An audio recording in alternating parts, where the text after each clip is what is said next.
Agradecer a Deus, a Bevap e ao grupo aí, organizador do evento, pelo convite. É uma responsabilidade muito grande poder estar falando um pouco da nossa experiência, do que a gente tem feito na Bevap. Essa missão, visão, valores, esse material vai estar aí à disposição depois para todos. A Bevap está localizada aqui no noroeste de Minas, no município de João Pinheiro, numa região com 4 municípios grandes, na bacia do Rio Paracatu. Falar um pouquinho da história da empresa. A Bevap nasceu naquela época do boom de crescimento, 2007, começou o plantio dos viveiros. 2010 começou a moagem de cana. 2011, fábrica de açúcar. 2012, chegamos a 2 milhões de toneladas. Em 2013, criamos um centro de formação, porque é uma região que não tinha mão de obra, não tinha estrutura para atender. É um desafio que alguns senhores devem ter passado aí na implantação de greenfields. Em 2014, começamos a parte aí de automação, piloto automático de colhedoras. Em 2016, comitê de gestão e sistemas de otimização de processos. Em 2017, começamos a parte de certificações, buscando um diferencial de mercado, porque açúcar, etanol são commodities, a gente não dita preço, você tem que ter algum diferencial para buscar alguma coisa diferente do mercado. Em 2018, nós começamos a certificação, implantação do sistema Lean. E em 2019, nós certificamos Coca-Cola e Nestlé, buscando um mercado de indústrias que pode dar um diferencial, agregar um valor no nosso produto, que nos últimos anos o açúcar está despencando, né? Os produtos, etanol, açúcar, energia. Alguns destaques. Então, como eu comentei, 2012 é uma safra de 2 milhões. Esse ano nós estamos entregando a 3 milhões e 100. Nosso TR médio está na casa de 140 quilos. Tem potencial para mais, mas nós precisamos melhorar o plantel varietal para início de safra. A capacidade instalada da empresa, da indústria, hoje está para 4 milhões e meio. Nós estamos chegando aos 3 milhões e 100, então tem bastante coisa para fazer. Relevo muito plano, alguns senhores conhecem a região. As atividades 100% mecanizadas, 70% cana própria, 30% fornecedores de porte médio a grandes. Nossa distância média na ordem de 25 quilômetros, então isso faz com que nossas atividades de colheita tenham um custo baixo. E o forte da nossa cogeração de energia, são 3 PCHs de 30 megawatts. Aqui a parte da indústria, toda automatizada. Aí a questão da planta, da área agrícola, tudo COA, Centro de Operações Agrícolas, Centro de Operações Industriais. Então, partimos muito para a tecnologia. A gente fala Bevap 4.5, porque buscamos inovação em todos os setores para ajudar a reduzir custo e ganhar produtividade. Aí, questão do centro de treinamentos, né, a gente implantou a partir de 2013, tem um resultado fantástico. Formação aí com menor aprendiz, com a parceria com o Senai, porque essas regiões aí não têm estrutura, não tem atendimento.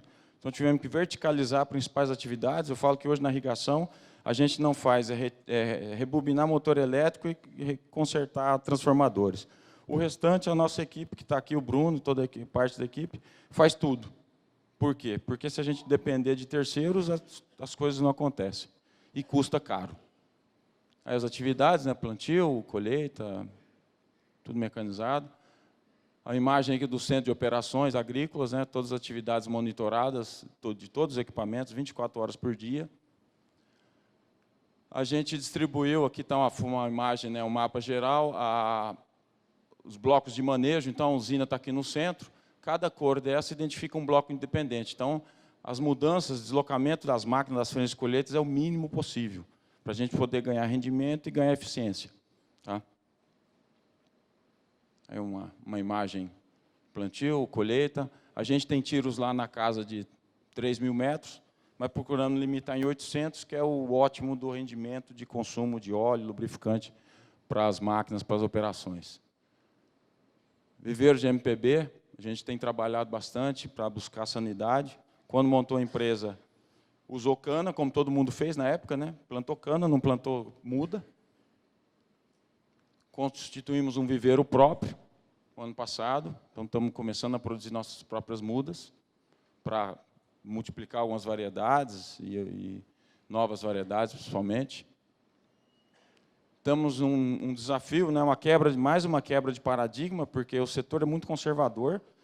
Quando fala em irrigação em cana, tem pessoas que viram a cara para nós aqui, falam que somos loucos. Eu, há 8 anos atrás, quando fui para a Bevap, também pensava isso, e hoje a minha ideia é totalmente diferente, que a gente está vendo os resultados, está colhendo os frutos. É a sobrevivência de algumas regiões, inclusive em São Paulo, região oeste do estado, é sobrevivência, gente. Se não tiver produtividade, não sair dos 3 dígitos, nós não vamos sobreviver. E a única ferramenta que nós temos, além de adubação, como o professor bem colocou, o que podemos ser feito ainda, é irrigar. Nós temos água, temos o Tietezão cortando o estado inteirinho, com água disponível, por que não irriga? É quebrar paradigma, nós temos que abrir a cabeça e pensar diferente. Senão, nós não vamos sobreviver. Nós vamos ser engolidos pelo etanol de milho aí. E aí estamos nessa quebra de paradigma, nós estamos parando o nosso plantio convencional e indo para um plantio 100% MPB. Enquanto tem muitas unidades, voltando para o plantio convencional, com caminhãozinho, paliteiro e gente em cima da boleia de caminhão. Dando um passo para trás. Nós estamos pensando em andar um passo para frente. Tá? E fazer um projeto, começamos a revitalização de soqueiras. O que é? Nós temos canavial com 10, 11 cortes, produzindo 120 toneladas por hectare. Por que eu tenho que reformar esse canavial? Eu posso simplesmente cobrir as falhas e fazer ele dar 20 cortes. Então, nós adotamos esse procedimento esse ano, estamos em desenvolvimento. Temos aí também as imagens de satélite, que nos ajudam muito, né, a tomografia de canavial, para fazer estimativa, identificar a presença de pragas, doenças, série de problemas. Os ambientes de produção, o Hélio do Prado está por aqui, a gente está para fechar esse ano o trabalho da régua, né, a fazer o Hélio disse nas primeiras visitas, que ele teve lá em 2007 e 2008, e voltou um ano e pouco atrás, e falou, ó, vamos quebrar a régua, fazer uma nova régua, né, Marcos? Porque as condições, o ambiente que tem hoje, a gente tem que fazer uma régua nova. Então, esses ambientes estão desatualizados, nós estamos para fechar esse ano esse trabalho com o apoio do Hélio. Mas temos ambiente A, B, C, D, E.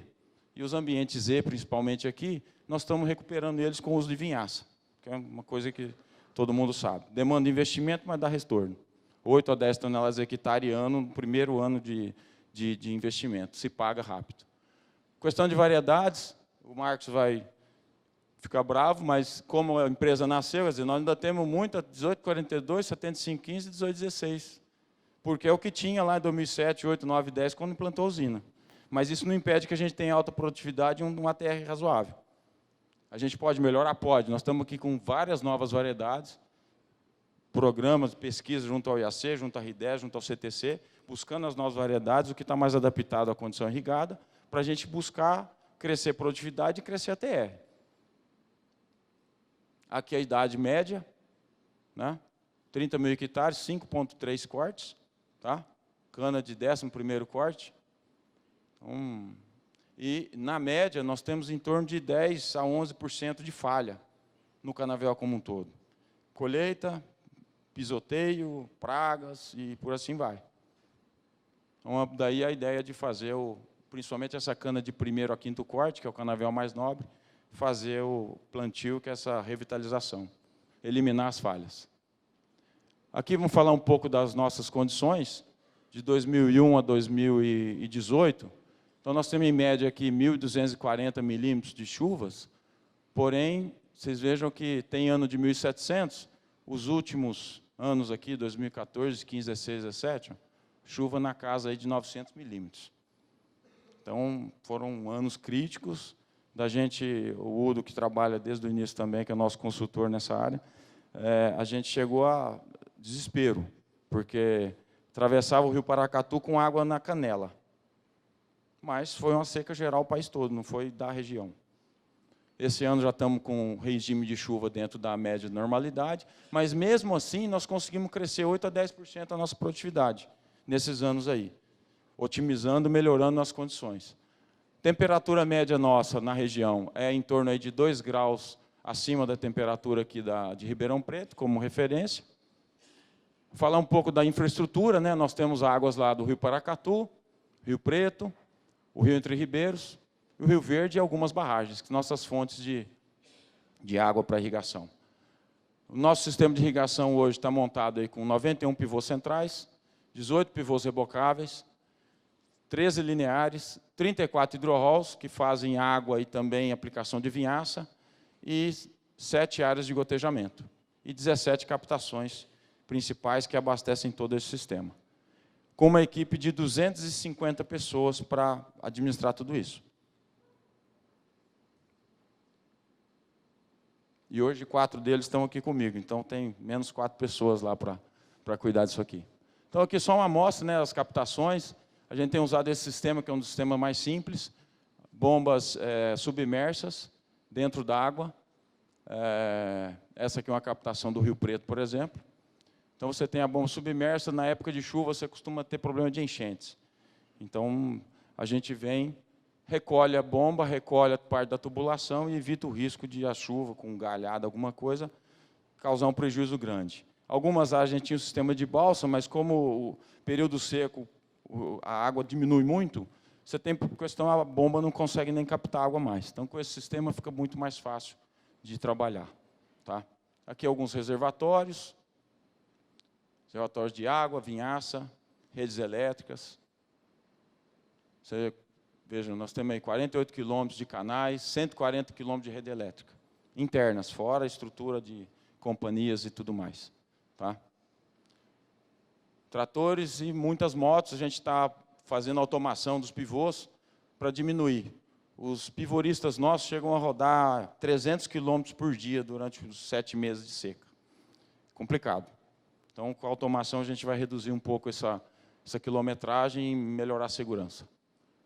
Então, a distribuição das áreas está aqui, nós temos 19 mil hectares, 61% com pivô central, 3.500 lineares, hidrorrol, e o gotejamento está ocupando, no momento, 960 hectares.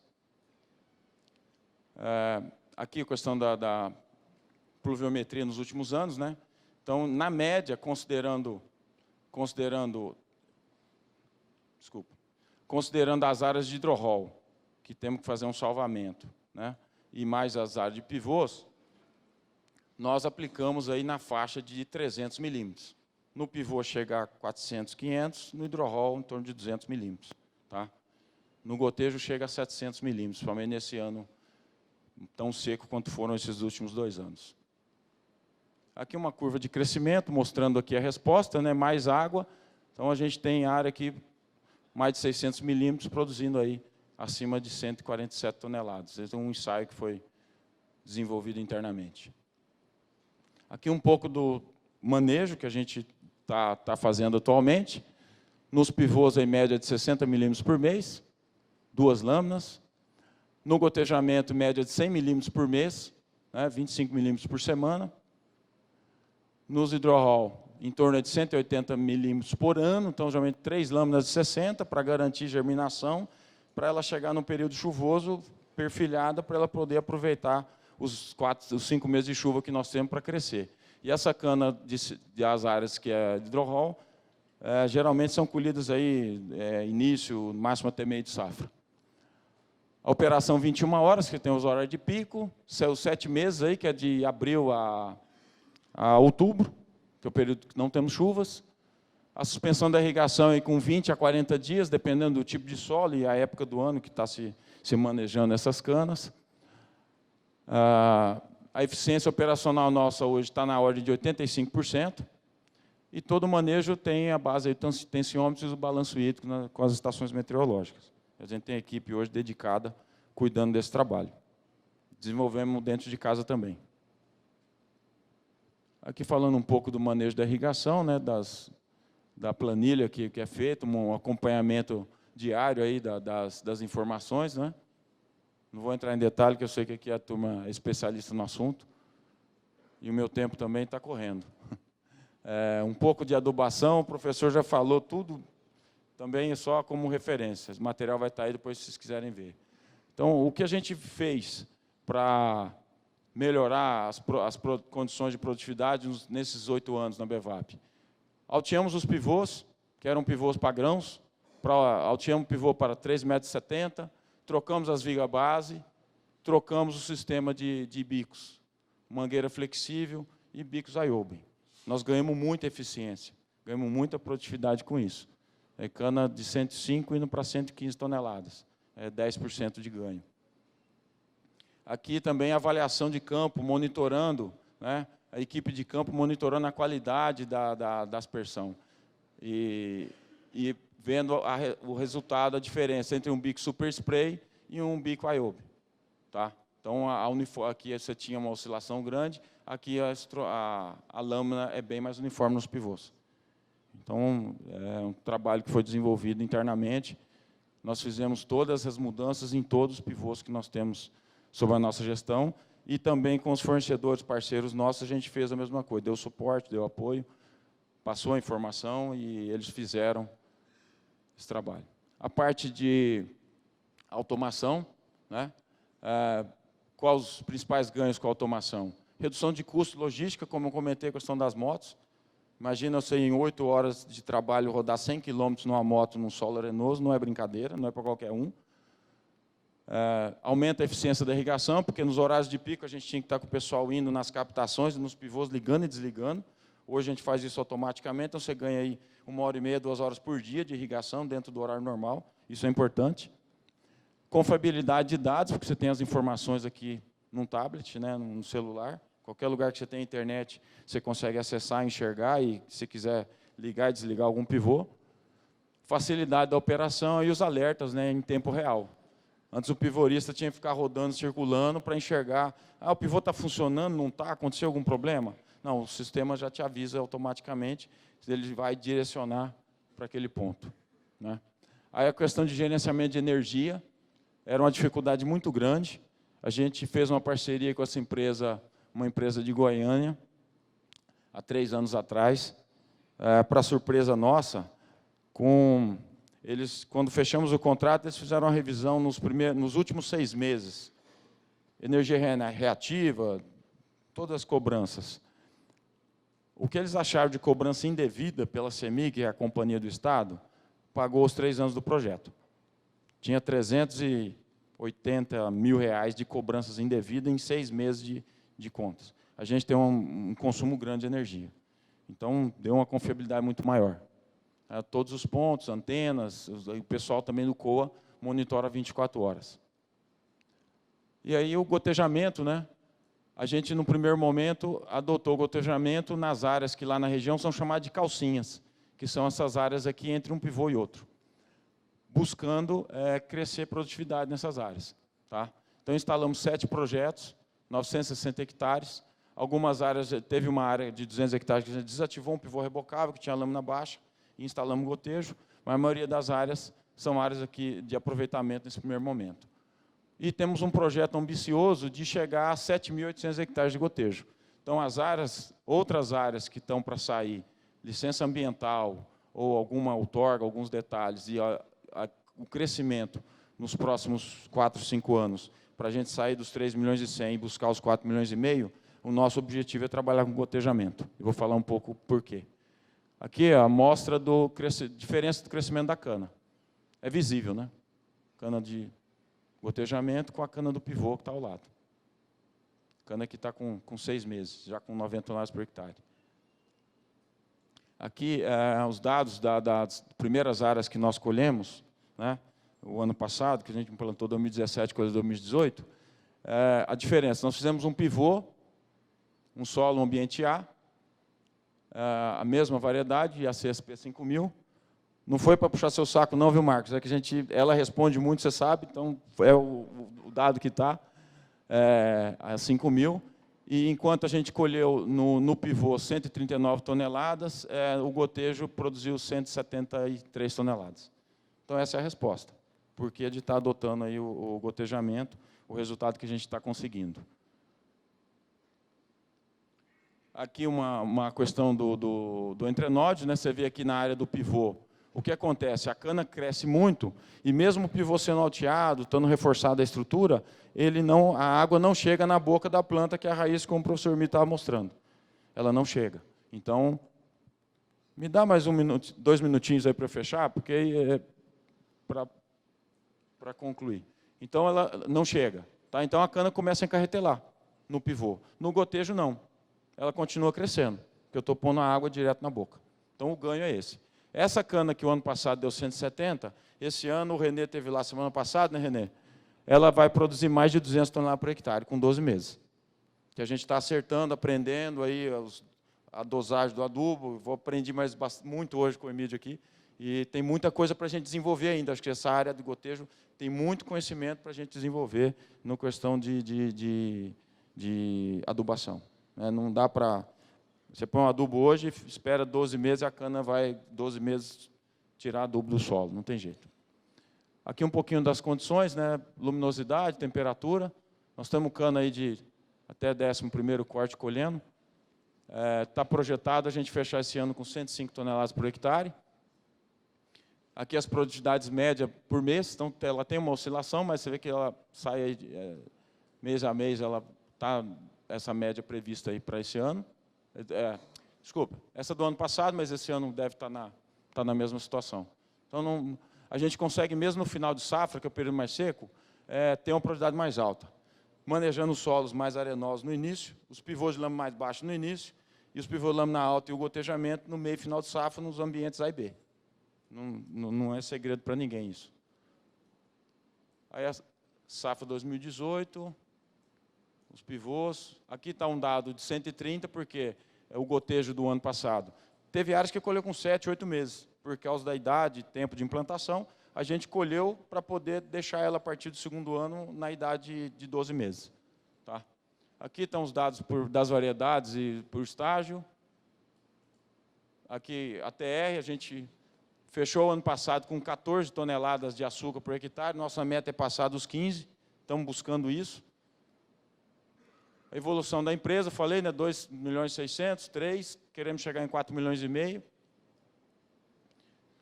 Produtividade de colhedoras, você vê que como nós crescemos a produtividade agrícola, nós derrubamos o custo de colheita, porque colhedora colhe cana, não bater lata não custa caro, então é um custo alto de CT. Hoje o pessoal fala em colher 50, 60 toneladas por hectare com colhedora, desculpa, mas está morto, não dá. Não sobrevive. Né? E a gente tinha isso na Bevap.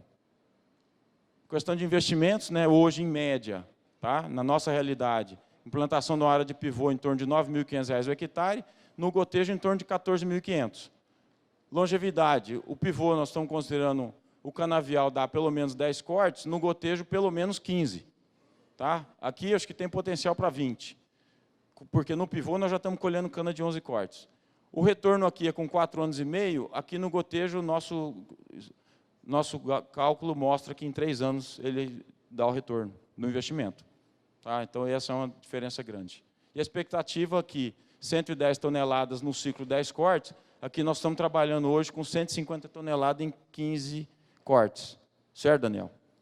É o número atualizado. Quando a gente fez o primeiro estudo de viabilidade do gotejo, a gente falava aqui em 144 quilos no primeiro corte, e 120 na média de 10 cortes. Então, a gente está vendo o resultado, e o potencial é maior do que a gente imaginava. Aqui mais um pouco dos dados aí de custos. Meu tempo está estourado. Eu vou... aqui o resultado, né, a gente comparando com o Centro-Sul. Se eu tiver uma cana de 80, igual ano passado, eu tenho 9 toneladas a mais aqui, eu colhi 97, eu gasto 17 com a irrigação, mas eu tenho mais cana. E aqui eu gasto 18 toneladas, mas eu vou a 105. Então, a irrigação tem um custo, mas à medida que eu cresço a produtividade, ele paga o custo a mais e sobra. Esse eu acho que é o que todo mundo precisa entender, que é a realidade nossa, acho que o setor precisa quebrar esse paradigma.